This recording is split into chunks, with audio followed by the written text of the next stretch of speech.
In a remote castle on the outskirts of Kushan, a group of warriors moved through its dimly lit halls. One of them muttered that perhaps their information had been wrong. His companion quickly replied that the source was Lord Cassius himself, and therefore the information had to be correct. Another man voiced his unease, saying that he found it strange there were no magical beasts around, not even an insect. His companion explained that perhaps the rumor of Lord Naji's arrival had spread, frightening the creatures away. The man agreed, saying that such a possibility made perfect sense. As they roamed further, they stumbled upon an unfamiliar chamber. One of them asked if it was old, noting it wasn't marked on the map. Another pointed toward an exit and a stairway climbing upward. A soldier suggested sending someone to scout the suspicious area. This remark enraged Lord Nagi, who snapped that the upper floor was assigned to the Ilnian gang. With a sharp gesture, he pointed to their true destination and declared they would move there at once. He then ordered the man who had made the suggestion to lead the way. The soldier exclaimed that he was surprised by such an order, but Nagi barked the command again with greater anger, asking if he had to repeat himself. The man obeyed and stepped ahead, soon reporting that the place was utterly empty. His words had barely left his mouth when fierce beasts appeared without warning. They looked like wolves, but their eyes glowed red with malice as they launched forward. The pack closed in on Nagi and his group, their sudden charge striking terror in the Lord's eyes. The men's situation worsened as every door and exit slammed shut, trapping them. Panic spread, and one warrior cried out in despair, demanding to know what they should do. Nagi rebuked him harshly, declaring that if they wanted to survive, they had no choice but to fight. He shouted at his men, calling them fools, and ordered them to face the beasts head-on and at least buy him time to escape. A brutal battle erupted. The warriors fell one after another, ripped apart by sharp fangs. Nagi himself nearly met his end when a beast lunged at him, but at the last moment, another blade struck it down. A new figure appeared, mocking Nagi as he asked if he considered himself some damsel in distress. The shaken lord looked up to see Lord Ranson, and exclaimed that his timing was perfect. With calm confidence, Ranson told him to watch closely. Then, with the grace and precision of a swordmaster, he leapt into action. His blade gleamed as he sliced through a beast's neck, severing it in a single strike. The rest of the pack hurled themselves at him, but he cut them down one after another in the blink of an eye.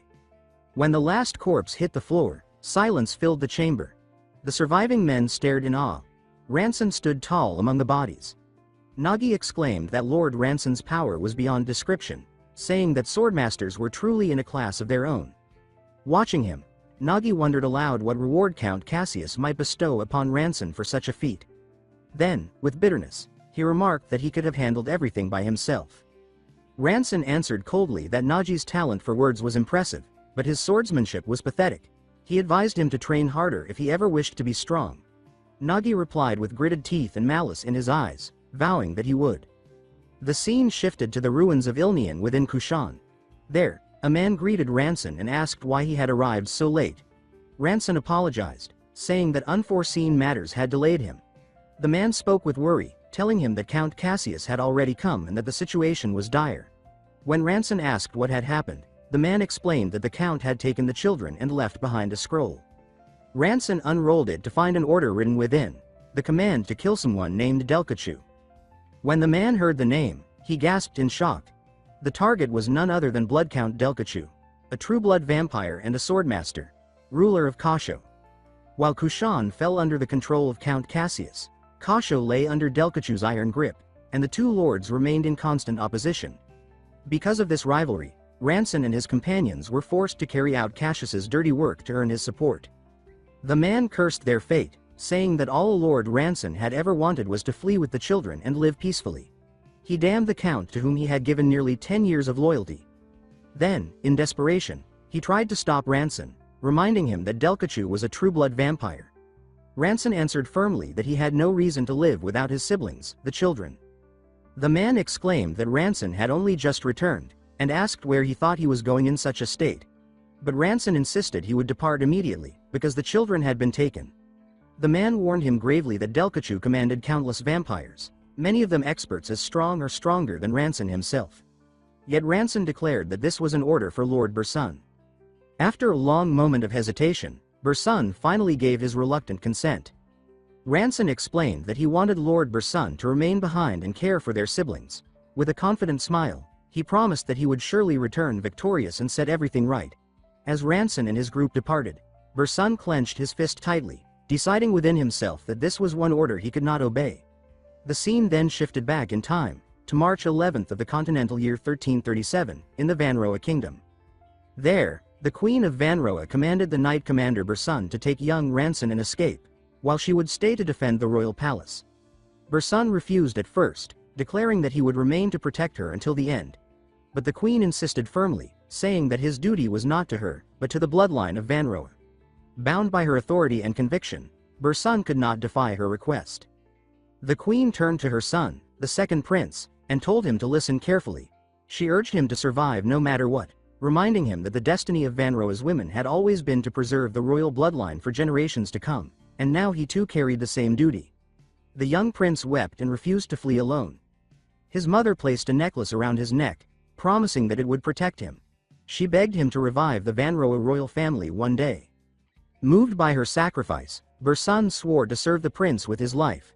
He remembered the scene bitterly, the capital burning, the king and queen slain, and himself forced to escape with the second prince in his arms. That day, the prince turned 13. He had watched his parents and elder brother die, and could only stare silently at the flames rising into the night sky. Thus, the 500-year-old kingdom of Vanroa fell. Bersun recalled how they evaded the empire's soldiers, following the escape route with about 20 knights, the prince, and the last surviving heirs of a marquis family. By April 1st, they had crossed the Moxum border and stowed away on a ship during a raging storm bound from Gloryland to Roverland. On August 23rd of that same year, they arrived in Roverland, a haven for criminals and exiles. 2 months later, in Kushan, Bersun counted their losses. Many knights had perished on the way, leaving only 12 survivors, himself among them. He reminded himself that his duty was to protect His Highness the Second Prince Ranson, now the only legitimate heir, along with the scattered heirs of dukes, marquises, and counts. He vowed to guard them at any cost, even through disgrace and hardship. The scene shifted to Kashu, within the castle of Blood Count Delkachu. Bersun fought desperately, muttering to himself to endure, praying that His Highness Ranson was safe. He staggered into the dark throne room, where he found the corpses of Ranson's companions strewn across the floor. At the center stood Delkachu, bloodied, with a sword impaled in his chest. Bersun rushed forward, crying out for Ranson, and found him gravely wounded. With a faint smile, Ranson whispered that it was over. Bersun was shaken, asking himself if the royal line of Vanroa, all their dreams of renewal, and every sacrifice they had made would end here. He refused to accept it, vowing aloud that it could not end like this. Through grief, Bersun lifted the broken prince into his arms. He resolved to save him, no matter the cost. 3 years later, the scene returned to the ruins of Ilnian in Kushan. The place was quiet, and children played cheerfully. Bersun called out to Ranson, who was on the roof of a house, repairing it. Ranson felt joy seeing Bersun safe. As he descended the ladder, his foot slipped and he tumbled down. Bersun rushed over in alarm, asking if he was hurt. Ranson reassured him and asked what the count had said. Bersun answered that the reply was the same as always. They were to wait another month. Ranson accepted calmly, saying they could endure for now and would ask again later. Bersun scolded him for doing such heavy work. Ranson replied that he could not burden the children with it. Bersun countered that those children were no longer small, but Ranson insisted he would protect them no matter how old they grew. Bersun sighed, addressed him as Elric, and said he knew exactly what Ranson would repeat. Ranson guessed correctly, saying that Bersun was about to mention an elixir, which Bersun confirmed bitterly. The elixir, a legendary potion of life, was said to have been discovered in the Ilnian dungeon 2 centuries ago, an ancient miracle beyond modern magic. Ranson dismissed it as nothing more than an old tale. He asked what was wrong with Bersun, claiming that he lived without great difficulty. Seeing his indifference, Bersun let the matter drop but admitted quietly that miracles like the one from the past rarely happen twice. Suddenly, children came running toward them in panic, shouting, "Master!" and warning him of danger. Ranson raised his armored arm just in time to block a wooden plank hurtling toward him. Turning back with a smile, he told them that he had only just finished fixing the roof and did not want it damaged again. He then approached one of the boys, handed him the wooden sword, and advised him never to let it slip from his grasp. The boy protested that he had been holding it tightly. Ranson corrected him, explaining that grip alone was not enough. He must use his legs to support his stance, spreading his weight through his whole body. He told the boy to picture his opponent clearly in his mind.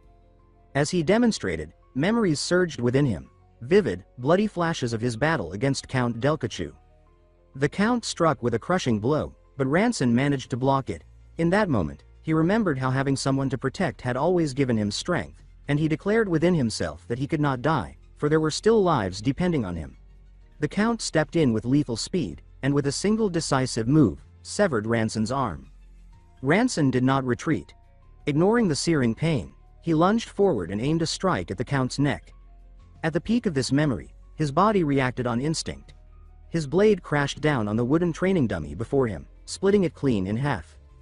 Bursun and the children stared in stunned silence. Bursun muttered Ranson's name under his breath, while one of the children shouted that the master had broken the wooden horse. Ranson blinked as though waking from a trance, then apologized, saying that he had only meant to demonstrate the technique and had accidentally used too much force. He promised them he would repair the dummy later. At that moment, another child came running in, breathless with fear, shouting for Master Ranson and insisting that something terrible had happened.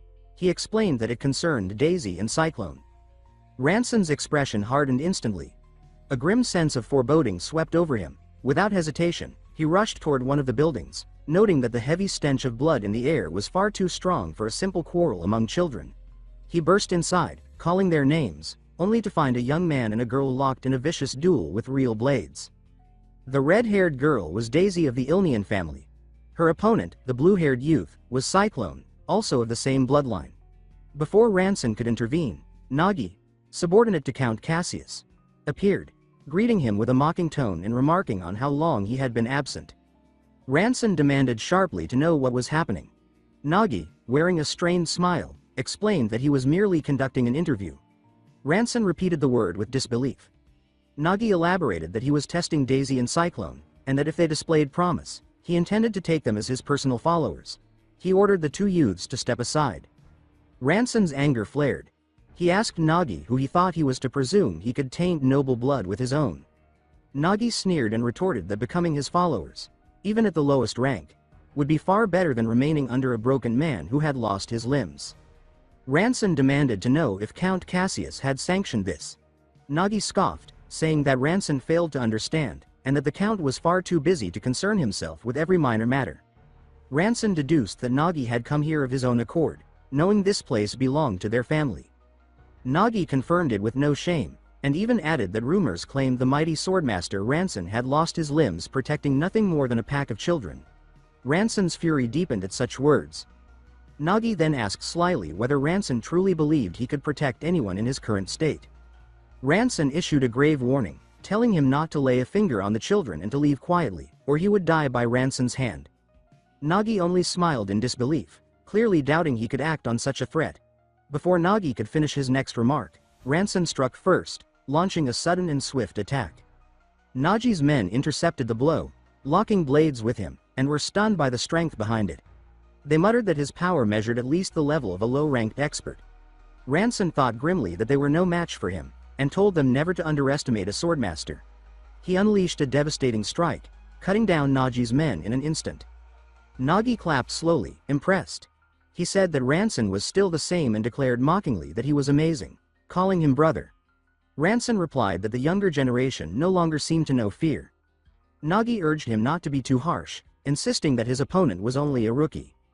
Ranson realized from Nagi's expression that he still harbored an old grudge against him.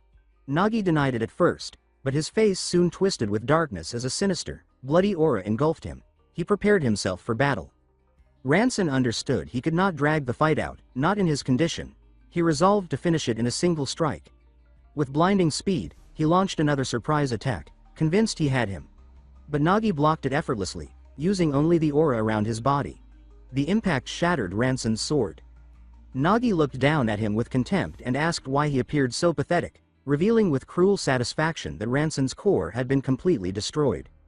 Ranson froze in shock. Nagi continued his taunts, asking if Ranson truly believed he could ever reach the higher ranks, and said that this was why he had always stressed the importance of becoming one of the Bloodkin. Ranson glanced around in desperation, wondering frantically what he should do now. Nagi cast a terrifying glare at Daisy and Cyclone, his eyes burning with malice as the two children trembled before him. He threatened them coldly, asking if he should kill them one by one. Ranson, realizing that a fight to the death was now unavoidable, resolved that at the very least, he had to protect the children. He pleaded with Nagi to end it here, reminding him that there were children present who should not be forced to witness such brutality. Nagi threw his head back and laughed mockingly, saying with cruel delight that Swordmaster Ranson was actually begging him. Ranson admitted he would not deny it. He then lowered his sword, letting it fall to the ground, and sank to his knees. Nagi sneered that it would not be that simple, declaring that he needed to warm his body first. He then began his merciless assault. His fists crashed into Ranson's face again and again, knocking him to the ground. A powerful kick struck him across the ribs, leaving him broken and bleeding. Nagi pressed his boot against the fallen warrior, crushing him into the dirt as Ranson, barely conscious, begged him weakly to stop and muttered apologies. After a pause, Nagi smiled with mock kindness. He said that he was a soft-hearted man after all, and that this beating was enough for today. With that, he turned to leave, promising them coldly that he would return tomorrow. As silence fell, one of the children gazed at their battered master and asked in despair what they were going to do now. Ranson forced a faint smile and reassured them that it was all right, because he had managed to protect them. Later, he gathered Daisy and Cyclone and asked why they had done such a thing, and if they truly wished to become Nagi's kin. Cyclone bowed his head and apologized, but Daisy said nothing. Her red eyes blazed with defiance as she stood silently. At last, she muttered a curse under her breath. Ranson turned to her in shock and asked what she had just said. Daisy snapped back, demanding to know what was stopping her from becoming a subordinate of Count Cassius. She reminded him bitterly that he himself had once served Cassius. Ranson's voice rose with anger as he asked if she really did not understand the reason. He explained that Cassius was a man driven by greed, who sought to become a vampire at any cost. Because of him, their comrades and families had been slaughtered. He gestured to his prosthetic limbs, saying that Cassius was the reason he had ended up like this. He demanded to know if Daisy still intended to follow such a man just for the sake of living by sucking blood. Daisy burst into furious tears and screamed that it was none of his business. She shouted at him, asking if he thought he was her father. Through sobs and anger, she declared that her life was hers to decide, and ordered him to stop meddling in other people's affairs and just worry about his own worthless existence. Having vented her rage, she stormed out of the room, slamming the door behind her. Cyclone hurried after her but then turned back to Ranson, saying softly that Daisy had not truly meant what she said. He added that he understood kneeling in such a situation required enormous courage. He observed that his master must be in great pain, and offered to fetch a healing potion from Uncle Balshan. Ranson managed a faint smile and thanked him. At that moment, Balshan burst into the room in a panic, asking if Ranson was all right. He explained that a child named Lena had come to him, saying that Daisy told her Ranson had fought with Nagi and been injured. She had run to Balshan for help. Realizing she had exposed Daisy's actions, Lena cried out that she would be in terrible trouble if Daisy discovered what she had done. Balshan confirmed that Daisy was indeed responsible. Ranson laughed weakly at the situation and thanked them all for their concern. Balshan handed him the healing potion, and Ranson accepted it quietly, whispering thanks in Daisy's name. Later that night, seated alone, he was seized by a violent cough. He stared at his blood-stained prosthetic hand inside. He thought bitterly that if his core had remained intact, someone like Nagi would never have been a threat to him. But he quickly forced the thought away, reminding himself that what mattered now was protecting the children. Still, unease gnawed at him as he considered Nagi's promise to return the next day. In the end, he admitted to himself that he might have no choice but to use that thing. He drew out the necklace of the Barua royal family and turned it in his hand, considering selling it to raise the means to protect the children. Treasures like the royal seal were too dangerous, for the Empire would surely track them, leaving the necklace as his only option. His gaze then fell upon the Book of Fate, and he wondered why such a strange artifact was considered a royal treasure. He opened it and read. The passage spoke of an event dated March 17, 4673, of the Rosarius calendar. A vow taken within a secret church of a cult. To his shock, Ranson realized he could understand the ancient script written within. Suddenly, the book erupted in a powerful light, and the mark of the holy star blazed across its surface. In the blink of an eye, Ranson vanished from his room. He found himself running through a dark corridor, bewildered, asking how this could be when moments ago he had been reading quietly. But he quickly realized this was no illusion, it was real. He recognized the setting. The Ilnian dungeon. Yet here it appeared pristine, as if newly built. Ahead of him stood a group of robed figures identical to the one he now wore. Confused, he wondered who they were. He heard one of them shout about an intruder in the church, and the leader commanded them to secure the elixir first. The word struck Ranson like thunder. Elixir. He connected the signs, the renewed dungeon, the ancient date recorded in the book, and the legend that the elixir had first been discovered here. A staggering conclusion rose in his mind. He had been thrown back in time, 10,000 years into the past. The cult's leader confirmed aloud that the elixir was safe. Ranson's heart raced as he thought that with it, he could reclaim everything he had lost. Sensing 12 figures in the vicinity, he briefly considered cutting them down to seize the treasure immediately. But the leader gave orders. The intruder was to be hunted in pairs before the offering could begin. He called names, and then ordered one. Serwis. To join. Ranson. In covering the northern passage. Ranson froze, stunned that they had addressed him by that name. He speculated that they mistook him for a comrade of the past, and reasoned that the magic of the Holy Star had twisted events this way. He began to wonder at the true nature of the asterisk book of fate. Serwis called out, asking why he was standing there idle, and urged him to move. Ranson decided it was wiser, for now, to play along, gather what knowledge he could, and wait for the right opportunity. He followed Serwis into the shadowed halls. As they advanced, they came across a golden-haired woman.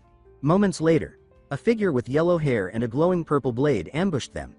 The intruder's strike cut Serwis in half in an instant. Ranson clashed blades with the attacker, noticing a strange transparent flash each time their swords met.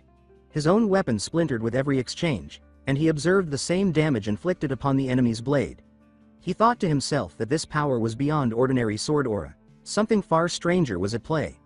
The idea came to him that perhaps he should test this phenomenon for himself.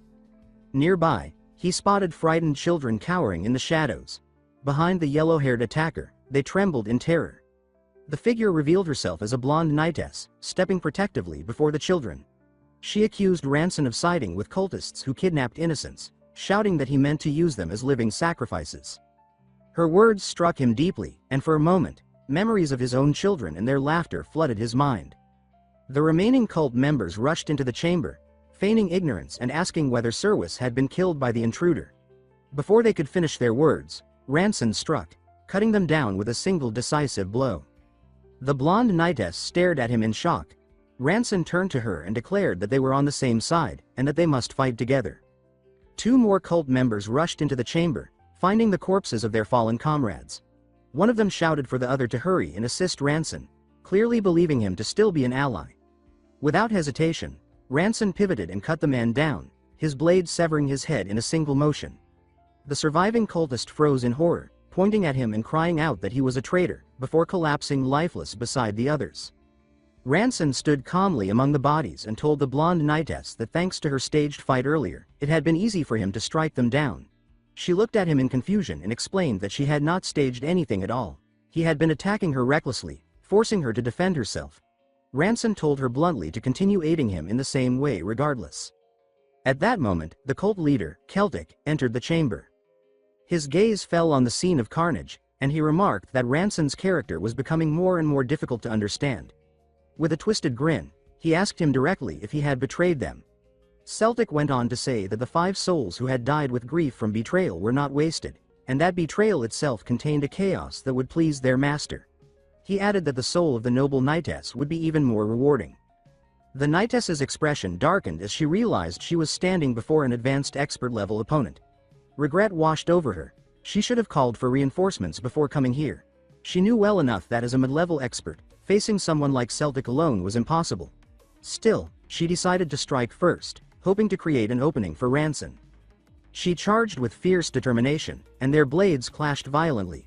Celtic met her with ease, blocking her strike and countering with a vicious kick that sent her sprawling across the floor.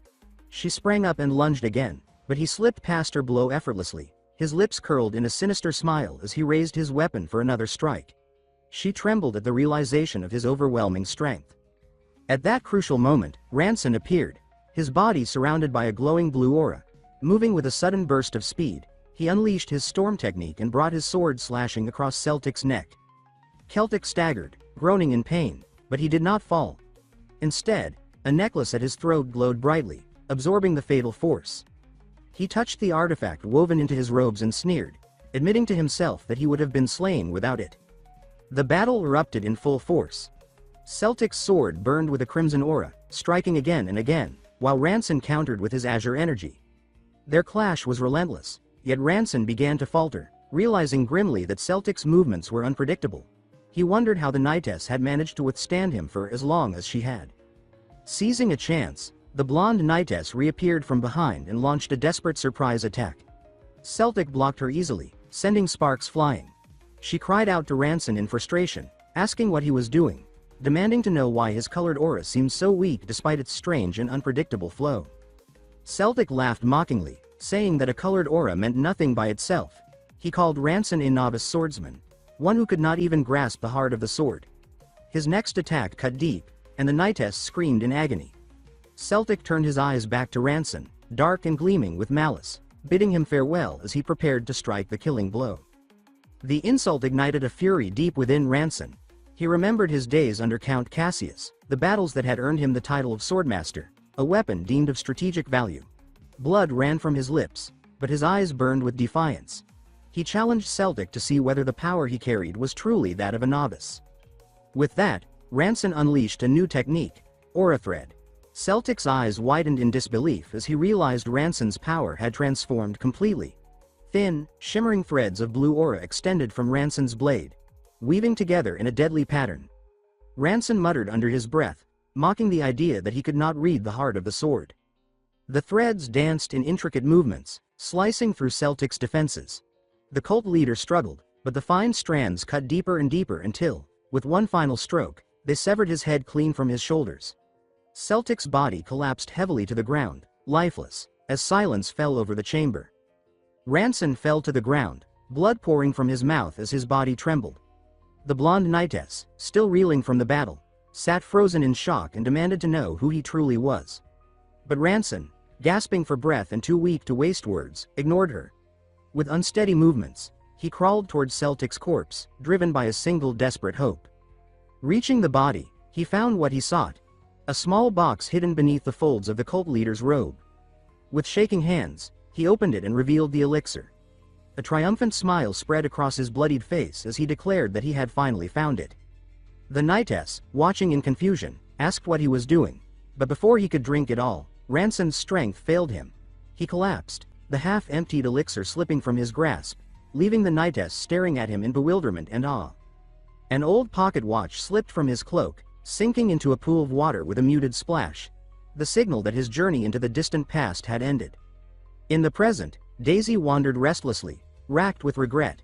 She whispered to herself, calling Ranson her brother, and asked Bersun if he had seen him. She confessed desperately that she needed to apologize to him, but Bersun could only shake his head, saying he had no idea where Ranson was. Determined, Daisy rushed to his quarters, praying he had returned, but when she opened the door, her heart froze. Ranson lay on the floor, unconscious, drenched in blood. She screamed his name and threw herself toward him. Later, after he had been moved to his bed, Bersun instructed Daisy to inform him when Ranson awoke. Daisy promised solemnly that she would remain by his side. She sat silently, her eyes fixed on his battered form. She thought to herself with bitter sorrow that he had once been the strongest among them, yet because of them, he had grown so weak. Ashamed, she admitted inwardly that she wished for death every time he suffered on their behalf. Suddenly, Ranson gasped awake, his hand clutching at his chest. His eyes darted to his prosthetic arm, panic overtaking him as he remembered that he had only managed to drink half the elixir. He sat upright, confused, wondering if it had all been some cruel dream, but quickly realized he was truly back in his room. Daisy leaned closer with worry, asking what had happened, why he had disappeared, and why he had returned bloodied. Ranson simply stared at her in silence, which made her ask uneasily why he was looking at her in such a way. With a faint smile, he asked her if she had just called him brother.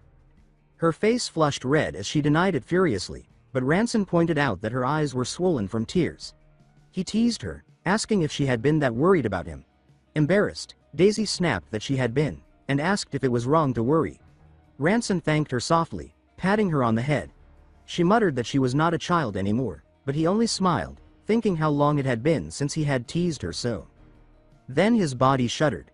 A wave of dizziness struck him, and he nearly fell from the bed.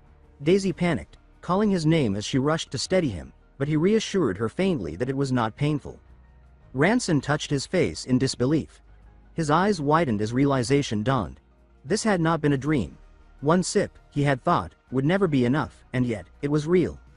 Daisy stared in shock as the prosthetic pieces of his body began to fall away, clattering to the floor one by one. With a firm voice, Ranson declared that he had returned. Daisy's eyes widened in terror and astonishment, unable to process what she was seeing. But his body, overwhelmed by the transformation, gave way, and he collapsed again as she cried out his name in horror. When Ranson awoke once more, he found the children gathered around him, wide-eyed with disbelief. His limbs had grown back. He lifted his gaze and saw Bersun, Daisy, and the others staring at him in awe. Bersun broke the silence, asking how such a miracle was possible, and what had truly happened to him. Ranson answered calmly that he had drunk the elixir. His words stunned Bersun, who exclaimed in disbelief, asking if he truly meant that legendary medicine, the one so rare that a single sip was valued at more than 50,000. Ranson told him to wait a moment, explaining that there was something he needed to confirm first. Rising to his feet, he steadied himself, and Bersun anxiously asked if he was all right, if his body could truly move again. Ranson reassured him that he was fine. Though his body would require some rehabilitation, it was nothing he could not endure. He then asked Bersun to accompany him, and despite some hesitation, Bersun agreed. Ranson led him toward an ancient stone altar hidden deep within the ruins. He told Bersun that he was certain another elixir rested there. Bersun surveyed the broken chamber and demanded to know what had happened here. Ranson admitted he too struggled to believe it, but explained that this was precisely why he had come, to verify. He recalled his journey into the past, remembering how the guards had been unusually concentrated around this site, and concluded that the altar itself was the key to a secret chamber. When he placed the key into the altar, a luminous magic circle blazed to life, unveiling a hidden entrance. Both men were struck silent by astonishment. Before them stretched a vault overflowing with gold coins worth untold fortunes, ancient relics, weapons, shields, and enchanted tools. Bersun's voice shook as he asked how any of this, combined with Ranson's miraculous regeneration, could be explained. Ranson admitted he could scarcely believe it himself. Then, with grave clarity, he revealed the truth, that he had walked this place 10,000 years ago. The revelation shattered Bersun's composure, leaving him in shock. Ranson affirmed that his journey through time had been real. A thought crystallized in his mind. If the artifact's power was not bound to a single use, if he could return to the past again and again, then nothing would remain beyond his reach. Yet before pursuing that path, he told Bersun there was something else he must do first. Elsewhere, Nagi lounged idly, reveling in what he believed was the true life, and wondered aloud what pleasures the day might hold. He decided to seek out Ranson, whom he mockingly referred to as the Wreck.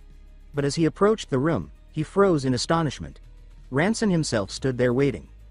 Nagi sneered, asking if Ranson had come out to meet him, but then his expression twisted in shock as he noticed his restored arms and legs. Panic seized him. He barked at his men to flee at once, to inform their master that Ranson had regained his core. He commanded them to scatter, to move as quickly as possible. But they never got the chance. Ranson drew his blade, and in one swift, precise motion, unleashed a devastating strike. The blow split apart mid-flight, cutting down both fleeing comrades before they could escape. Nagi stared in horror, unable to comprehend what he had just witnessed. Ranson's aura threads shimmered around him as he surged forward. Regaining his composure, Nagi scoffed. He remarked that Ranson was relying on aura threads rather than a full aura blade, concluding with disdain that his core had not yet fully recovered. Ranson replied coldly, asking what of it, and commanded Nagi to receive his strike. Nagi sneered, arrogance dripping from his words. He proclaimed that he was no longer the same as 3 years ago, that he now stood as blood kin to the Count, elevated into the ranks of the noble class. He boasted of his superior body, his regenerative abilities that defied death, and the monstrous power of his vampiric aura, which he claimed made him untouchable. With unwavering confidence, Nagi unleashed a blazing red strike, certain that even a swordmaster could not withstand it. Yet in the very next instant, his confidence shattered into horror. The attack curved away from Ranson's blade, then rebounded as if redirected by an unseen force, slashing back into its caster. In stunned disbelief, Nagi's head was severed cleanly from his shoulders. His head thudded to the ground, and his body dissolved into smoke, vanishing like a vampire slain in the night. Ranson exhaled, thinking to himself that while his core had recovered, His aura remained fragmented and still needed to be reforged. Later, as they gathered, Daisy asked Ranson if it was true that he had traveled to the past after drinking the elixir. Ranson confirmed her suspicion, explaining that the power of time travel had come from the royal family's treasure. Bersun pressed him further, asking if he could return again. Ranson admitted that he did not know. The treasure had been silent since, and he did not even understand how the book had transported him in the first place. At that moment, C. Milan, heir to the Ilnian family, interjected. She said that if the treasure was indeed a relic from the age of magic, then returning might be possible. Ranson frowned, wondering aloud how divine power could be confined within such a small artifact. Daisy then posed a troubling question. The elixir was said to have been discovered 2 centuries ago, so how could it exist if Ranson had already consumed it 10,000 years earlier? Realization struck him. He concluded that the answer lay in the fact that he had only drunk half the bottle before returning. He turned to Bersun and asked if any records mentioned only half of the elixir being recovered. Bersun replied that no such detail existed, only vague accounts of its discovery. Ranson mused that perhaps the whole bottle was meant to be found, but by drinking half of it, he had altered history itself, leaving only the remainder for later generations. C remarked that one thing was certain: if he could return to the past again, his choices there had the power to reshape the entire world. She then asked him what he would strive for if given such an opportunity. Ranson paused, reflecting, before answering firmly. His first goal, he said, was to avenge his parents and siblings who had been slaughtered overnight. His second was to fulfill his duty as the last surviving member of the Manhwa royal line. Ultimately, his true purpose was to restore the fallen Manhwa kingdom, but before that, Count Cassius must die. He confessed bitterly that once, long ago, he had believed submitting to the Lord of Kushan would protect his family. Only too late had he realized that borrowed happiness was never secure, and that relying on others had led only to ruin. C warned him gravely that Count Cassius was no ordinary enemy. He was already a swordmaster, and after consuming Delkachu's pure blood, no one knew how powerful he had become. But Ranson declared that choice no longer existed. If Cassius discovered his recovery, the man would unleash chaos without restraint. This confrontation was inevitable, a battle he could not avoid. For that reason, he reminded them, the tax report owed to the Count was due in 3 weeks. Their preparations had to be completed before that deadline. Ranson then withdrew into solitude, dedicating himself to training. He focused on mastering the ruthless sword style wielded by the cult leader of 10 millennia past. He recalled the merciless cuts, the piercing aura, and above all, the scornful words that had branded him a novice incapable of reading the heart of the sword. Now, through meditation and practice, he grasped their meaning. It was not about speaking to the blade, but about becoming inseparable from it, sword and soul united as one. With this realization, he understood that the power he had faced long ago was no ordinary aura, but something transcendent. His training was abruptly interrupted when Daisy burst in, her voice trembling as she cried out that something terrible had happened, and that it concerned Count Cassius. Meanwhile, within the dark halls of the Count's castle, one of his men reported respectfully that Ranson's family had been invited to the castle in 3 days. Count Cassius replied coldly that he had waited long enough for the remnants of the Manhwa kingdom. He declared that the time had come to use them as sacrifices. Far away, Ranson and his companions gathered to discuss this sudden summons, one that had arrived 3 weeks before the tax report was due. Bersun speculated aloud that perhaps the Count had discovered Ranson's restored body and Naji's death. But C dismissed the idea, saying that Cassius would more likely assume the rebels were responsible. She explained that the true problem was different. The invitation shattered their carefully laid plan to assassinate him. Their only chance, she revealed, was to strike during the rituals Cassius performed. When Ranson asked about those rituals, C explained that since his injury, the Count left the castle once a month to perform them alone. Daisy added nervously that she had seen Cassius's men abducting children. C confirmed this, stating that villages unable to pay taxes were destroyed, their people slaughtered, and their children taken as living sacrifices. Ranson was shaken by the revelation. He realized Cassius was offering corpses and living souls to some unknown power, and he declared grimly that they could no longer think of him as the same man they had once known. With bitterness, he lamented how much had changed while he had been crippled and helpless. He then asked C how she had come by such knowledge. C replied calmly that she had her own intelligence network. Ranson frowned with concern, rebuking her for risking herself in such a dangerous city. But C cut him off sharply, saying that their plans had already gone astray. Bersun defended her, reminding him that she was 20 years old now, no longer a child. Daisy, troubled, asked Ranson anxiously if he truly had the strength to defeat Cassius.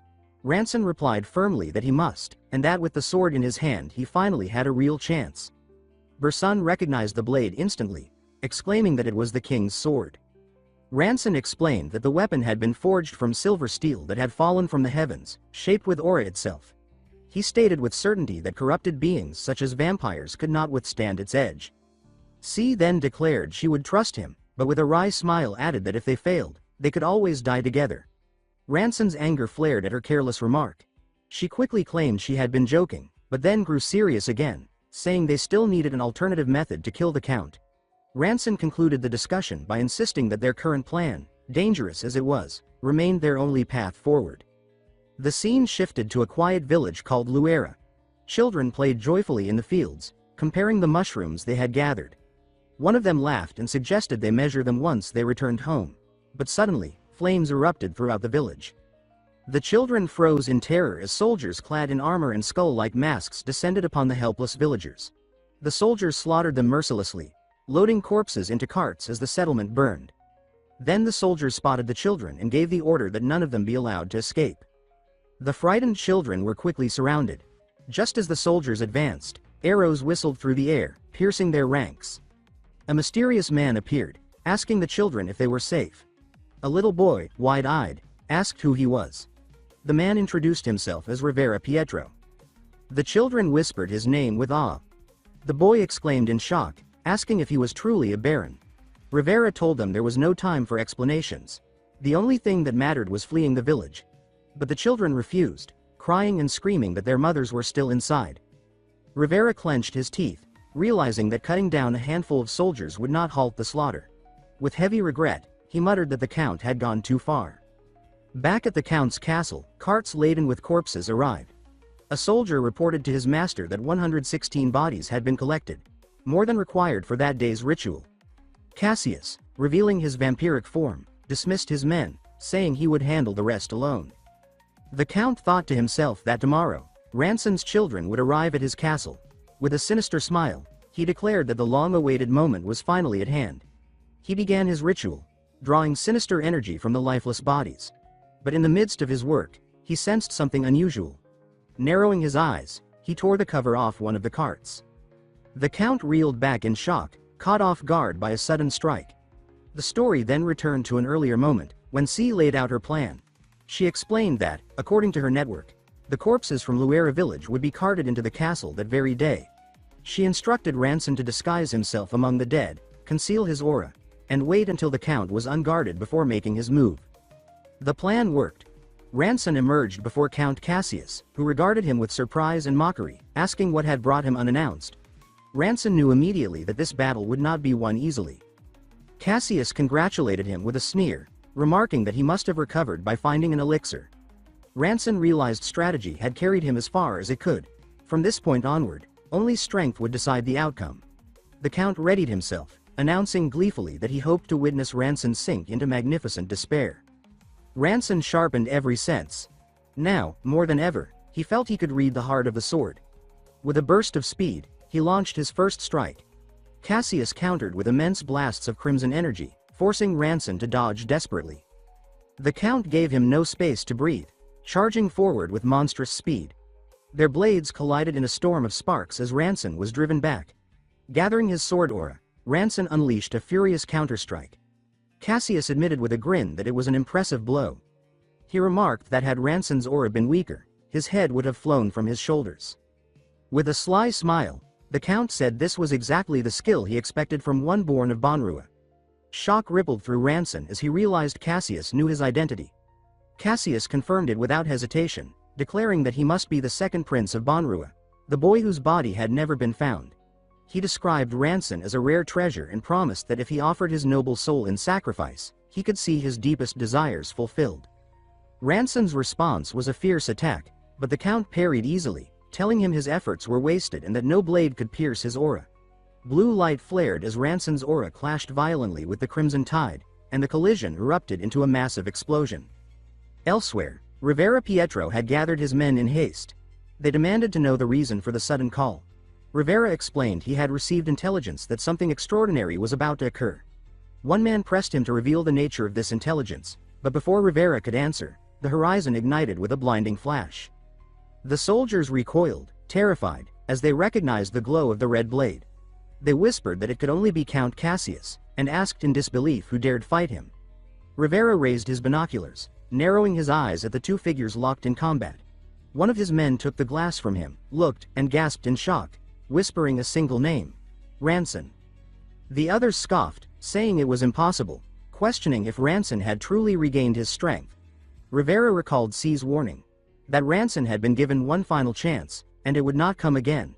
She had urged him to decide carefully whether to seize the moment or let it slip away, burdened with regret for the rest of his life. Rivera wrestled with doubt. Could Ranson truly slay the Count? He thought bitterly that their so-called rebellion had done little more than rescue a handful of children. To side with Ranson now meant staking all their lives. One of his men asked if they would simply stand by and watch.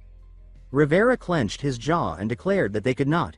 He said they must act, then quietly apologized to his men for the danger he was dragging them into. Back at the castle, the battle raged on. Ranson and Cassius exchanged blow after blow, the air thick with fire and steel. Summoning his last reserves, Ranson raised his blade and cried out, pouring all his strength into a single strike. The Count's eyes widened as the attack landed, cutting deep into his neck and drawing blood. With a snarl of rage, he cursed Ranson's name. Ranson, his body trembling and drenched in exhaustion, stood his ground, barely able to remain upright. The Count clutched the bleeding wound at his neck and admitted grudgingly that Ranson's swordsmanship was magnificent. He said that perhaps one day Ranson might truly pierce his defenses, but only if he could reach him first. With a dark incantation, the Count summoned an army of his vampire followers. In an instant, the chamber was filled with snarling creatures, their crimson eyes fixed on Ranson. He gritted his teeth, frustrated. His plan had been to confront the Count alone, after sneaking into the castle hidden among corpses. Now, surrounded by wave after wave of foes, he realized their numbers were endless. If this continued, his strength would collapse before he could strike the Count. One vampire lunged at him, claws slashing, but Ranson sidestepped with ease. He resolved to cut through the lesser spawn quickly. Yet before he could move, a silver arrow tore through the air, piercing the vampire's chest. The creature crumbled into ash, and the others recoiled in shock, whispering among themselves about the aura-infused silver arrow. The Count snarled in fury, demanding to know who dared to interfere. Rivera Pietro stepped into the chamber, bow in hand, his expression calm and sharp. And he was not alone. Salzaron entered beside him, calling out to Ranson and addressing him as brother. Ranson's eyes widened at the sight. Even more, he was stunned as C and Daisy appeared, with Cyclone close behind. Rivera's deputy raised his sword and led their knights into battle, shouting that every villain gathered here today would die, and commanded his men to strike without mercy. C took charge of the battlefield, directing their forces with precision. Rivera loosed arrow after arrow, each one finding its mark and felling a vampire. Daisy and Cyclone fought courageously, blades flashing as they carved their way through the horde. Anxious, Ranson demanded to know why they had come, fearing they would be gravely hurt. Daisy rebuked him sharply, asking why he always tried to bear everything alone. She reminded him that they were no longer children, but adults, and this was a battle they all had to fight together. Salzaron added his voice, telling Ranson to leave the rest to them and focus solely on the Count. Ranson looked at them, at their determination and resolve, and a faint smile touched his lips. This was no time to treat them as helpless. His eyes turned back to Cassius, and he gripped his sword with renewed strength, ready to face the enemy only he could confront. The Count sneered, promising to begin by ripping off Ranson's arm. His hand morphed into a monstrous red claw as he lunged forward. But Ranson raised a necklace, and a golden barrier erupted in a violent explosion, blasting the Count backward. Cassius staggered in shock, staring at the stump where his hand had been. He demanded to know what had just occurred. Ranson answered, shouting that it was the protection necklace. He gazed at the shattered artifact in his palm, explaining that it had been recovered from ancient ruins. Though he regretted destroying it, it had fulfilled its purpose. He added that after an all-out assault, a gap always revealed itself, and through that gap he had prepared to unleash his true trump card. He focused, pouring every ounce of his will into his blade. His heart and the sword's heart became one. A massive whirlwind of blue energy surged forth, roaring like a storm. The Count answered with a furious roar, releasing his blood-red aura, declaring that Ranson would die here. He struck against the storm, but the whirlwind absorbed his power, untouched. The furious clash cracked the very air.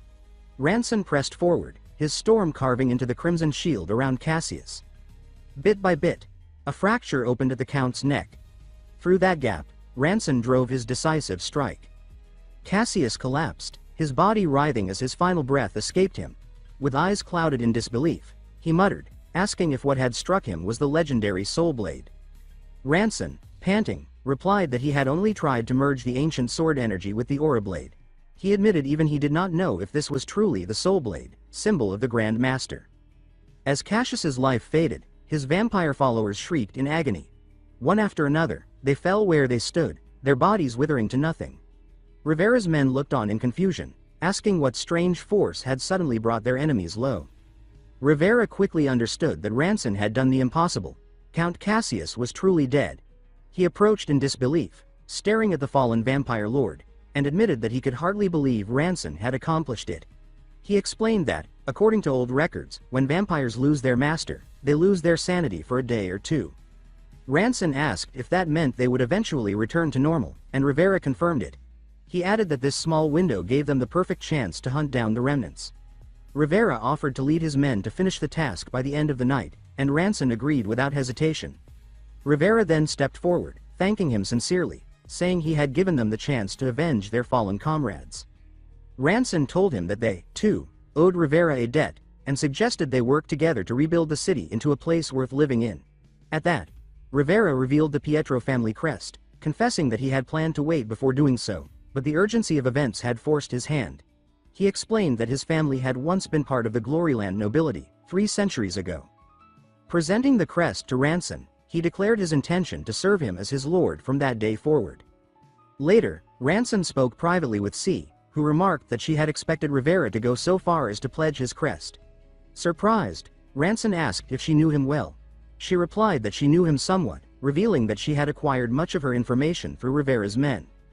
Ranson was taken aback, realizing she had risked collaborating dangerously with his forces.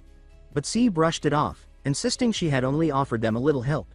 She urged that instead of worrying over the vampires, they should leave the cleanup to Rivera and focus on collecting proof of Cassius's crimes. She explained that the more they exposed his corruption, the more the citizens would rally behind them. Ranson agreed, knowing that after Cassius's fall, support from the people was vital if they were to govern Kushan. Together, they formed an investigative team that included merchants and citizen representatives. While searching the castle church, C remarked that it looked disappointingly ordinary. Ranson agreed. Still, they uncovered an unsettling stone statue. C then gestured to the necklace around Ranson's neck and asked about it. Suddenly, the necklace glowed. Ranson frowned, confused why it was reacting now. He took out the asterisk Book of Fate, which began glowing green just as it had before. C recognized it immediately and suggested he open it. But Ranson refused sharply. He feared being hurled back into the past again, explaining that if he vanished now, factions would tear the city apart in their absence. C conceded, urging him to hide the book. Yet before he could, it opened on its own, revealing words about the asterisk Lord of the Clear Sky returning with the cult's treasure. The royal seal flared with light, and in an instant, Ranson was swept back once again. This time he found himself seated on a moving cart rolling through a grassy field. He blinked in confusion, realizing he was not alone, but part of a group. Across from him sat a man in a robe radiating immense pressure, so powerful that even Ranson, who had stood against Cassius and the cult, felt his chest tighten. The man addressed him as Ranson and asked if he had awakened. Ranson thought in awe that this figure was far beyond the cult leader he had once faced. It wasn't only his aura. The mana in the entire region seemed to swirl and bend toward him, something Ranson thought even a Grand Master would struggle to achieve. The robed man said he had encountered him by chance and taken him on as a disciple. Ranson realized that in this timeline, his role was that of the man's pupil. One of the escorts questioned when their master had taken this boy as a disciple. The master replied that he himself had shown interest a week ago and had accepted him then. He confirmed the decision firmly, remarking that the meeting had been strangely fated, as though guided by divine will. Ranson studied him in silence, unsettled. This man was nothing like the cultists who had treated him as one of their own. His presence was entirely different, commanding, enigmatic, and unpredictable. The man introduced himself as Grand Duke Lathena Celsius, explaining that the eradication of cultists had long been his desire. Then he turned his gaze to Ranson, addressing him as Ranchan Van Roa, and reminded him that a week earlier he had accepted him as his disciple. He told him they were now on their way to his castle, where he would begin teaching him. Ranson wondered uneasily why the Duke was speaking to him in such a calm and gentle tone. The Duke, however, spoke warmly of their shared aspirations, saying he looked forward to achieving them together. A troubling thought struck Ranson. Perhaps the Duke had already discovered his true identity. Everything about this situation felt strange. Even though the Duke treated him kindly, Ranson could not shake the suspicion that he knew more than he revealed. Meanwhile, the other, Ranson, played his role naturally, voicing his pride at traveling alongside his master.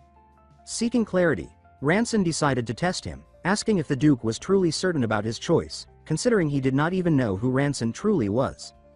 The Duke admitted the strangeness of it all, but added that there was one thing he felt certain about. If what was happening now aligned with his greater goal, then perhaps it was something he had already accepted long ago. Ranson could not understand what he meant. The Duke explained that he did not know for sure himself. It was simply a feeling. Ranson stood in silence, baffled by the weight the Duke placed on that word. The more he thought about it, the more he felt the madness of his situation. The cart continued its journey until they reached a towering castle of shining steel. Ranson stared in awe, wondering how he had ended up here in such an inexplicable way. The Duke gestured toward it, telling him this was the City of Knights, glowing steel, where he resided. He explained that although he bore the title of Grand Duke, he left most governance to his retainers so that he could devote his time to teaching the younger generation. As they traveled, Ranson realized the Duke was subtly teaching him about the customs and etiquette of this ancient era. Slowly, he began to adapt to life in this time. With no way of returning to his world for now, he decided he had no choice but to focus on the present. He thought to himself that this age was far more advanced in skills and swordsmanship than his own, and resolved to take advantage of his presence here to gain new knowledge as he had before. The Duke then mentioned that another disciple awaited them at the castle, a diligent youth with a strong sense of justice, and that Ranson would soon meet him. When they arrived, however, Ranson was stunned. The other disciple was the blonde knightess he had encountered during his last journey into the past. Her eyes widened in equal shock at the sight of him. The Duke noticed their reaction and asked if they knew one another. The knightess confirmed it, reminding her master of the man who had aided her at the cult's church a year earlier, insisting this man was the same. The Duke recalled hearing of a swordsman who used a peculiar technique and smiled, saying it pleased him that they were already acquainted. He then told her that from this day forward, Ranson would be her junior, and as his senior she was to guide him well. The knightess stared in disbelief, questioning the idea of him being her junior. The Duke explained firmly that he had already taken Ranson as his disciple, but with his recent busyness, she would be responsible for training him in the meantime. With that, the Duke excused himself, saying he had matters to discuss with the sorcerers inside the castle. Ranson could hardly believe the situation. That he should meet her again here, and that she was already the Duke's disciple, seemed beyond coincidence. He stepped forward to greet her, extending his hand and expressing his happiness at their reunion. But she sharply cut him off, asking what he thought he was doing. She scolded him, asking if this was how one ought to greet a superior. Ranson was caught off guard by her strict tone. She spoke gravely, saying that whatever life he had lived until now, from this moment forward they were both disciples of the same master, and nothing else mattered. She asked him if she was wrong. He had no choice but to admit she was right. She continued, explaining that to avoid shaming their master, they must take care in everything they did. She stressed that their appearances and conduct must always be flawless. She then scrutinized him harshly, asking when he had last polished his shoes, pointing out that his cloak was crooked, and criticizing his disheveled hair. Finally, she declared that looking so unkempt made him no different from a bandit. When Ranson's eyes drifted toward her hair, she grew furious, demanding to know why he was staring. Ranson retorted sarcastically, wondering how she could scold him with her own hair in such a style. Her hand instinctively touched her locks, and she flushed with embarrassment.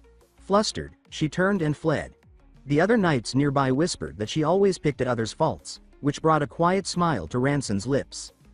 Later, on the training ground, the knightess introduced herself formally as Yuden Serum.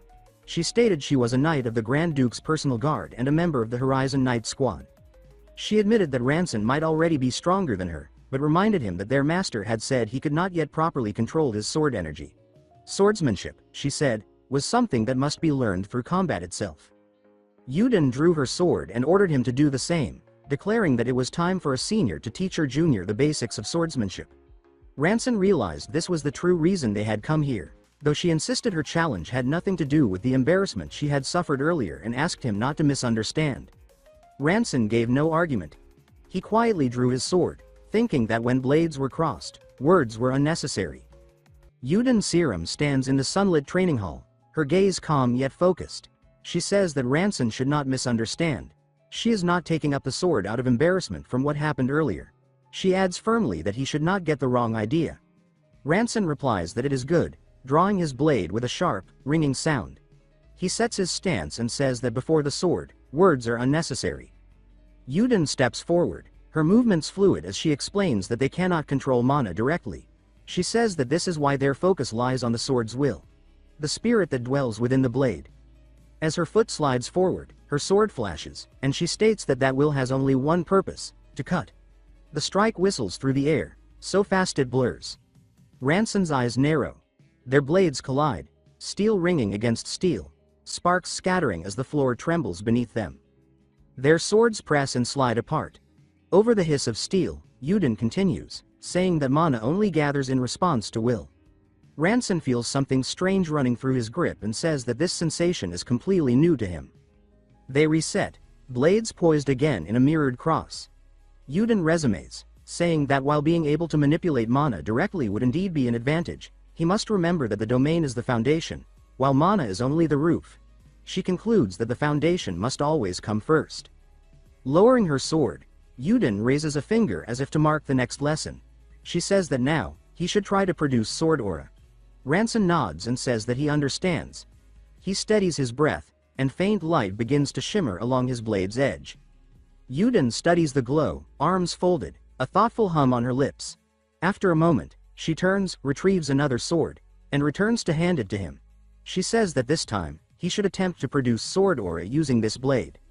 Ranson draws the new weapon, testing its balance with a smooth, easy swing. The steel hums low, the air rippling around it. He stiffens and looks at the vibrating edge, saying that something strange is happening. The sword continues to sing in his hands, the resonance deepening as if it were awakening to his intent. Yuden nods and says that it is just as she suspected. She explains that sword aura emerges from the power of the sword's soul, meaning that the finer the blade, the stronger the spirit within. She says that the only reason he was able to draw sword aura so easily was because that weapon's spirit is exceptional. After a moment of quiet observation, Yuden says that his current level is that of a low expert, barely at the entry stage. Ranson reacts with surprise and says that he is only low rank, almost entry level. Yuden explains that this low rank is the stage of reading the sword, where one begins to sense the sword's heart and follow the path it reveals. She finishes by saying that his first task is to learn how to draw sword aura from any blade, not just a superior one. Ranson tightens his grip, determination hardening his eyes, and says that good, he will train through the night. Morning light spills into the courtyard. A voice calls his name closer this time. He blinks awake on the cold stone ground. Yuden stands over him with her hands on her hips and says that this cannot possibly be what he considers a bed. She adds sharply that she told him to maintain proper appearance and behave carefully so as not to tarnish their master's reputation, then demands to know why he is still wearing the same clothes as yesterday. Ranson stands, dusts himself off, and says that he did not sleep. He draws his sword quietly. His eyes focus. Aura floods the blade. A vivid blue arc bursts outward with a sweeping swing, the ground shaking beneath the pressure. Yuden's eyes widen as she exclaims that he could not do this yesterday. How is it possible? Ranson answers simply that he practiced all night. Yuden shakes her head in disbelief and says that even with practice, no one improves that quickly, not even the most gifted. They take at least a week. Then she composes herself and says that regardless, this is good progress, announcing that they will move straight to the advanced stage. Ranson meets her gaze and says yes, requesting to continue, calling her senior. They clash immediately. Ranson's sword aura flares in a blue crescent, while Yuden's meets it in a golden arc. The twin waves explode on impact, scattering light. He drives forward through the haze. Their swords meet again with a thunderous crack, sparks leaping as both test their power and precision. Ranson presses harder, his blade sweeping another blue crescent. Yuden counters with gold, their auras slashing across the floor in twin trails. From the sidelines, onlookers whisper. One says that this cannot be real, another says that she is actually being pushed back, and a third adds that she is even using her sword rest now. Yuden plants her feet, her sword whipping out in a burst of blinding speed. Silver-white afterimages trail her movements as she closes in. Ranson's eyes narrow, sweat glinting at his temple, as her sword grazes past and halts at his side with lightning precision. He says that her speed is unbelievable. She lowers her weapon and says that she has reached the level of a high expert, having attained the state of sword rest, where the sword moves by itself. Ranson wonders silently if such a state truly exists, where the blade acts before thought. Yuden straightens and says that in 2 weeks, there will be an exchange meet, where you will face a direct disciple in combat. She says that all eyes will be on him, Ranson Vanloan, newly chosen disciple of Archduke Lythian. Fixing him with a calm but firm gaze, she says that this means he must advance at least 1 level higher before then. Ranson smiles faintly and replies that, as expected, things are getting interesting. Footsteps echo across the hall. A rough voice clicks its tongue and mutters that damn Lythian. The voice continues, saying that first he took in an orphan girl, and now a nameless drifter. The same man scoffs that to think the Archduke would take in such worthless strays as disciples. The figure steps into view, and the name appears, Kashigier Celsius. Kashigier Celsius strides out of the hall, his boots striking hard against the stone, and says that it is absurd the Archduke would take in such worthless strays as disciples. He introduces himself with pride as he moves toward the yard, adding that if the Archduke's judgment has truly fallen this low, then he himself should have been the one to inherit the headship. Yuden raises her voice and says that her fellow disciple should be mindful of his words, reminding him that many eyes are watching. Kashigir's expression twists as he snaps back, saying that what, she is lecturing him now. He goes on bitterly, saying that just because Lythian named her heir, she already acts as if she leads the house. He continues venomously, saying that Lythian took a street orphan who would have starved in the gutter and made something of them, yet they cannot even show gratitude. He says that with such miserable character, they should at least step down with dignity, and then sneers that they are barely at the level of a high expert. He adds with mockery that he heard the new one is just a low expert, calling them a truly pathetic lot. He waves a hand dismissively and says whatever, before demanding that they bring out the heirloom treasure, the one he claims Lythian stole, so he can see for himself how great it supposedly is.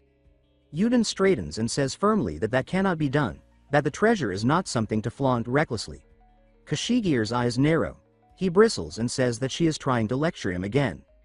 Ranson watches quietly, thinking that perhaps the Archduke truly has a human side if he keeps someone like that close. He steps forward and addresses him as fellow disciple, saying that if Kashigir wants to prove his words, they can test whether their master's judgment is right. Kashigir looks up sharply and says what, startled. Ranson continues, saying that if his swordsmanship is as unworthy as claimed, then a duel would make it clear, and that if he loses, would that not validate Kashigir's point? Yuden exclaims his name in alarm, but Kashigir smirks with disdain and says how arrogant, asking who would bother to spar with a mere boy barely fit to be a disciple. Ranson's mouth curves into a small smile as he says that it is simple, Kashigir can silence everyone by defeating him with those so-called refined skills. Kashigir's jaw tightens. He clenches his fists and growls yes, calling him an insolent brat, and says that they will see how long his arrogance lasts. He turns on his heel and marches off, saying darkly that they will see soon enough. Yuden faces Ranson, flustered, and says that this is serious trouble, explaining that that disciple is petty and vindictive, and who knows what schemes he might plan for the exchange meet. Ranson glances at the onlookers who still snicker and says that are they done laughing now. Yuden clears her throat awkwardly and says that what happened earlier was a mistake. He answers evenly that it is fine, and says that no matter what tricks Kashigir uses, they will still beat him. Yuden exhales and says very well, then adds that they should resume training. Night settles over the academy grounds. Ranson hears a faint rustle and quietly says Yuden's name, uncertain. She stands by a low stone outcrop, her silhouette framed by starlight, and says that he came out to train tonight too. He startles slightly and says yes, before asking if she is stargazing. Then he realizes with a start that he spoke too casually. She glances sideways and hums thoughtfully, asking if he wants to look as well. He hesitates and asks whether she will not scold him for speaking so informally. She shakes her head and says that no one is around, and adds that he saved her life, so she will not scold him for that. He says oh, softly. Then she continues, saying that she had meant to tell him earlier that she is truly grateful, that he saved her and the children. He grins faintly and says that if she is that grateful, she should try using honorifics when they are alone, since he is her lifesaver, and, he adds, 3 years older than her, as she knows.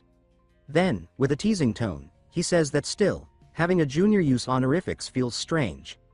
He sidesteps the topic and asks whether she likes stargazing. She replies that not only the stars, but she enjoys watching the 13 patron stars. He repeats curiously that the 13 patron stars.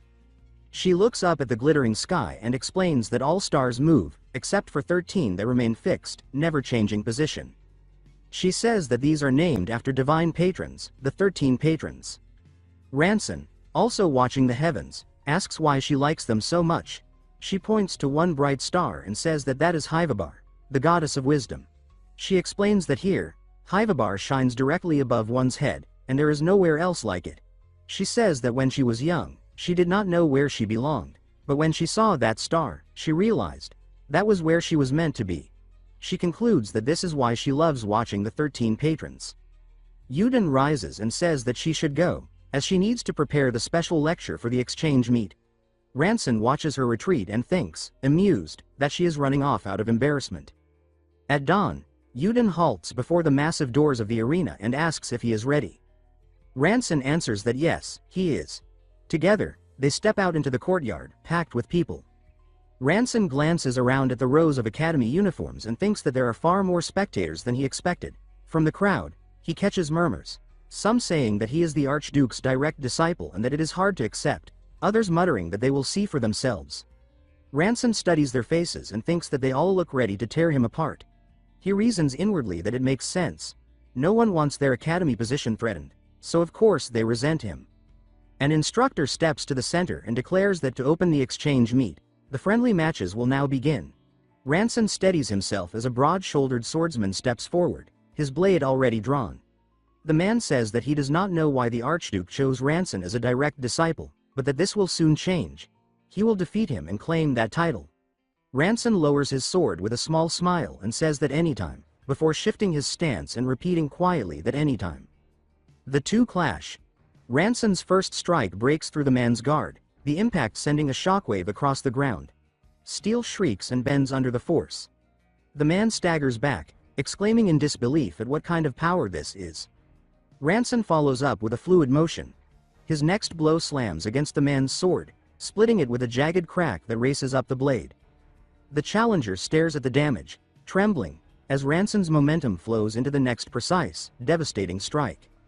The battered challenger stares in disbelief, his eyes wide and his mouth trembling as he stammers that he's going to. Ranson's gaze sharpens, his expression set with calm focus as he drives a spiraling slash forward. The man's footing collapses under the pressure, his boots scraping hard against the floor, and a heartbeat later, fragments of shattered steel scatter around him in a harsh metallic rain. Yuden watches the outcome, surprise lighting her eyes. Kashigier Celsius stands rigid at the edge of the crowd, his jaw locked tight. Ranson lowers his sword and says that the next one should come forward. Yuden thinks that she expected him to improve quickly. After all, he had climbed from lower expert to mid-level in barely 2 weeks. But not to this extent. She notes inwardly that on top of that, he has already learned to channel mana through his blade. Ranson repeats flatly that the next should step up. Another opponent rushes forward. His aura flares blue, and in an instant, the man falls. Ranson says again that next. More challengers follow. Each one struck down by another clean, decisive blow. Each time, he straightens and says that next. From the onlookers, murmurs rise in disbelief. Some exclaim that he won again, others call him absurdly strong, while someone asks how many fights in a row he has taken now. Kashigir's expression twists darker with each word. He turns away, simmering with silent anger. Ranson glances toward the dais, thinking that so these are all the opponents their master arranged for him. He muses that it's a little underwhelming. He rolls his shoulder, exhaling once, and thinks that the final match is about to begin. The last opponent steps forward. A hooded youth, his grip trembling as faint aura flickers around his sword. The young man calls out that he's ready. Ranson braces, aura flaring. Their blades meet with a roar of impact, a wave of blue slicing through the air. The hooded figure hits the floorboards hard, his sword bouncing free. Ranson looks down at him and thinks that he still looks so young, maybe he overdid it. The boy's hands shake as he forces himself upright, eyes shadowed beneath the hood. His shoulders tremble, but he steadies his stance, bows deeply to Ranson, and then turns away, hurrying off the field without a word. Ranson watches him go, his sword lowered at his side, a small look of quiet satisfaction crossing his face. Later, beneath the academy's glass-domed hall, tables overflow with food and the hum of conversation fills the air. Yuden Guest says that she's just glad the sparring ended without any major incident, and Ranson agrees that it was fortunate. Yuden, dressed in a crisp white formal uniform beside Ranson, says that now all that remains is to finish the graduation banquet properly, and asks that there are no issues left, right? Ranson glances sideways at her and says that her outfit is. Yuden lifts her chin proudly and says that this level of formality is the minimum for a graduation event, adding that he should take notes. He pauses, his eyes flicking downward, and says sharply that wait, why is she wearing training shoes? Embarrassed, she quickly hurries off with bright red face. Ranson thinks to himself that some things never change with her, and then reflects that it's strange to think it has already been over a month since he arrived here. He muses that if the Book of Fate doesn't pull him away through time again, then it must mean something significant is about to happen at this exchange gathering.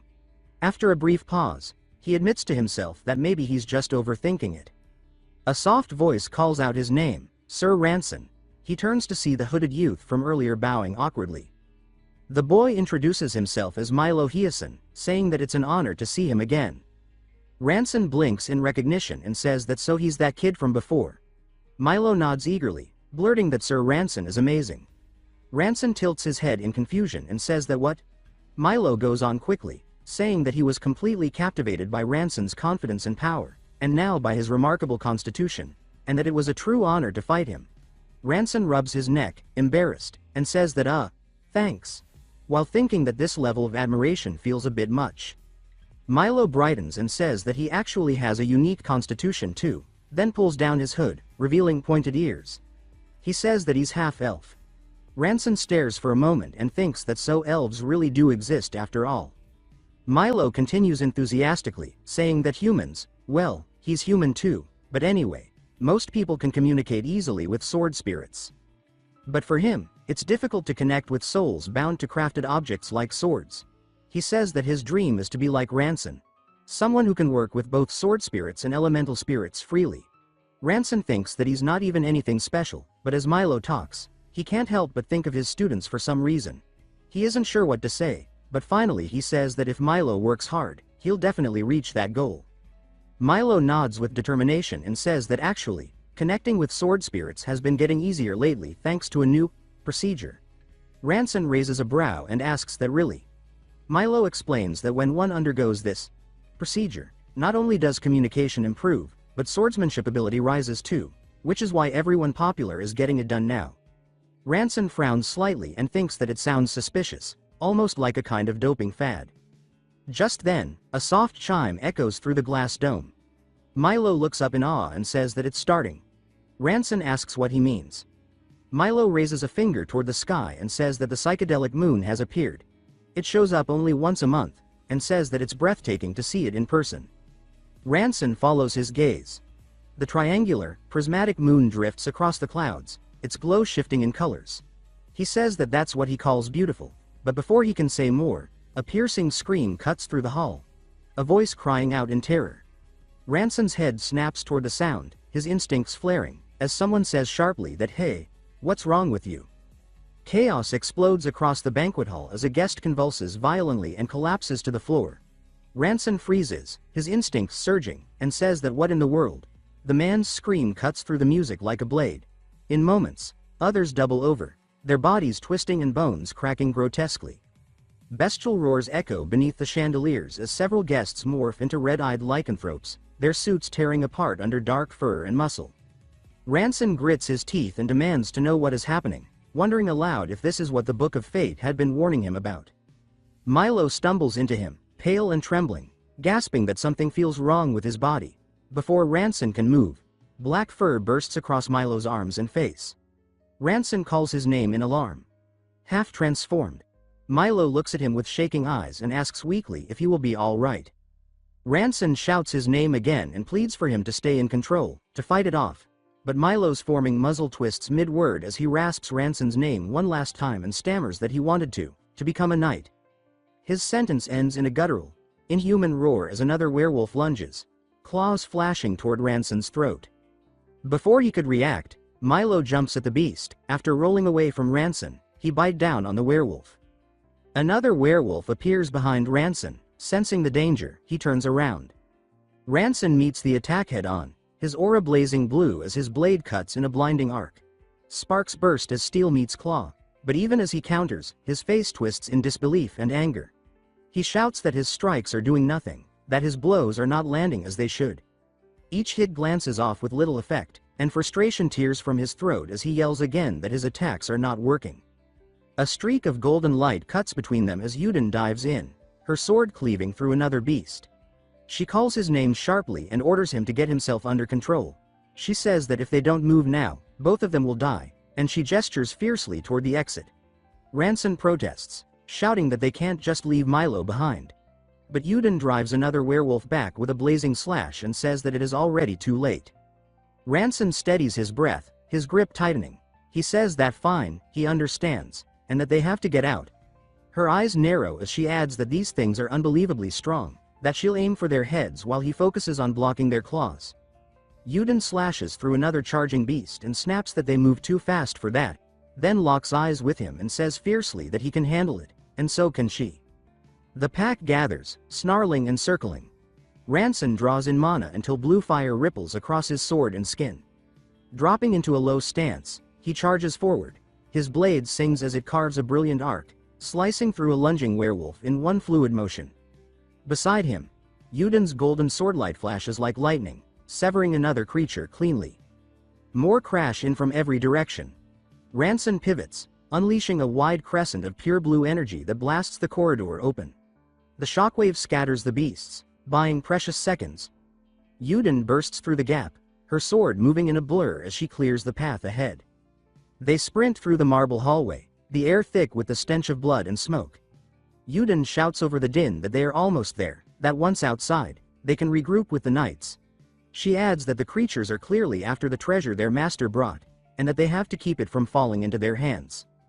At the end of the corridor, the massive double doors to the courtyard stand in sight, but two hulking beasts block the way, their claws scraping against the stone floor.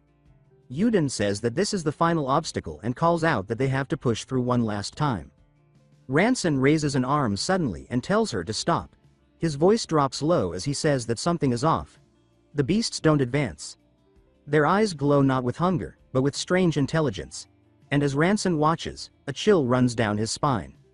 The monstrous wolf-headed abomination rears back with a blood-red glare as dozens of tentacles burst from its body, lashing through the cathedral like living whips. Ranson positions himself between the creature and Yuden, shoulders squared, eyes fixed on the chaos as the writhing limbs carve trenches into stone around them. The cadet's blue eyes lock on the oncoming storm. She unleashes golden arcs of force that slice through the air, severing tentacles and scattering gore in radiant bursts. He realizes she's entered the state of sword suspension, a world where reaction time nears zero. She calls out that it's time to go, and he responds in kind. Together, they advance, cutting down the nearest coils. The severed flesh thrashes across the ground, wriggling as if still alive. A new surge of tentacles crashes toward them. Ranson spins his blade, tracing a bright crescent before him, cutting it down. He commands her to repel the wave. He studies the regenerating limbs and mutters that cutting alone won't work. His thought cuts short as more tendrils stab toward their ribs. Before he could react, she springs forward, taking his place while facing the tentacles. The tendril wraps around her waist and lifts her up into the air. Ranson could only look up in shock as everything happened too fast. In a burst of anger, he prepares to attack. His eyes meet hers, and before he could strike, a tendril pierces right through her. He stood frozen in place, shocked after seeing her being skewered. Moving with ghost-like precision, Ranson's blade whirls in a complete circle, unleashing rings of blue energy that shred the storm of flesh.